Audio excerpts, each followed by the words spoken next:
Баршаңызға қайырлы күн, ассаламу алейкум. Бүгін біз медовый торт жасайтын боламыз қаймақпен. Бұл рецепт өте жеңіл, әрі оңай жасалынады, әрі дәмді. Ең бірінші бізге керек сары май, қант және бал.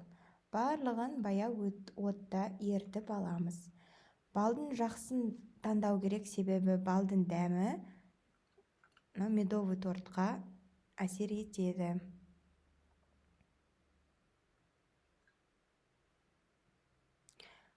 Барлық ингредиенттерді салып, ерітіп аламыз.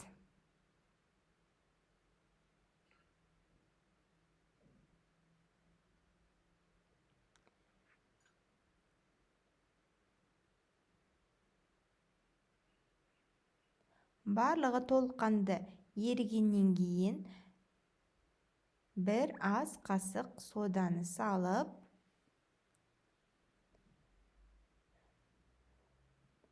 осылай көп пішігеннен кейін бір ас қасық соданы саламыз. Тағы реакция береді. Реакция бергеннен кейін 1 минуттай араластырып аламыз, отты сөндірмей.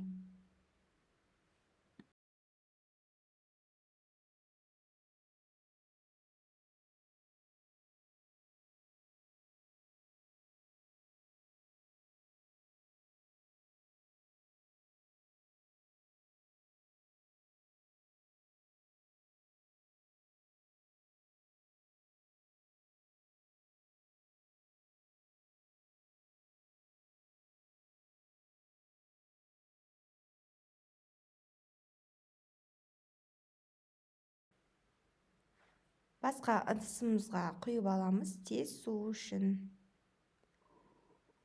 Бөлме температурасында суығаннан кейін жұмыртқаны саламыз.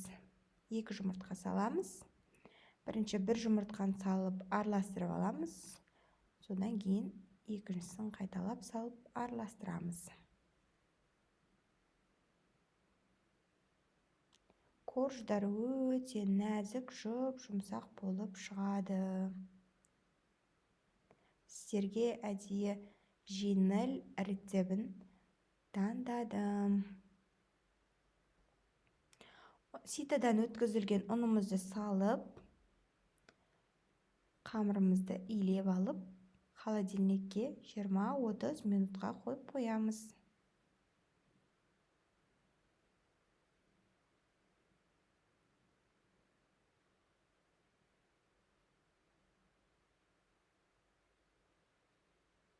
Ал қамырымыз дайын болғаннан кейін мен 22 диаметр форманы алдым. Сол бойынша дөңгелетіп кесіп алдым. Сіздер қамырларыңызды жайып, өздеріңізге ыңғайлы диаметрін жасап алсаңыздар болады.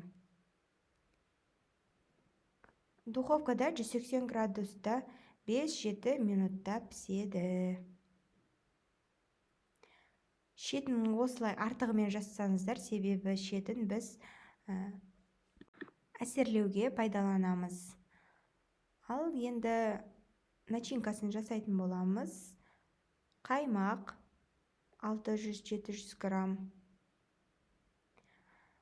2 ас қасық сгущенка және 70 грамм қантымызды салып, бір келкі етіп араластырып аламыз.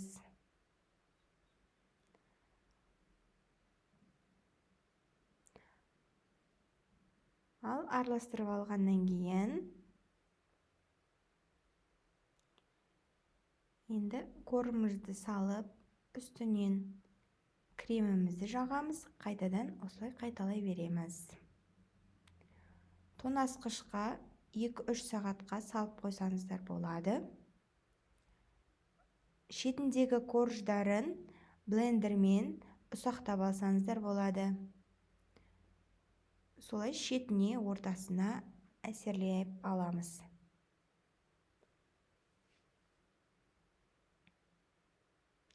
Ал тортымыз дайын болды, ас болсын. Комментарияға жазып кетіңіздер қалай шыққанын.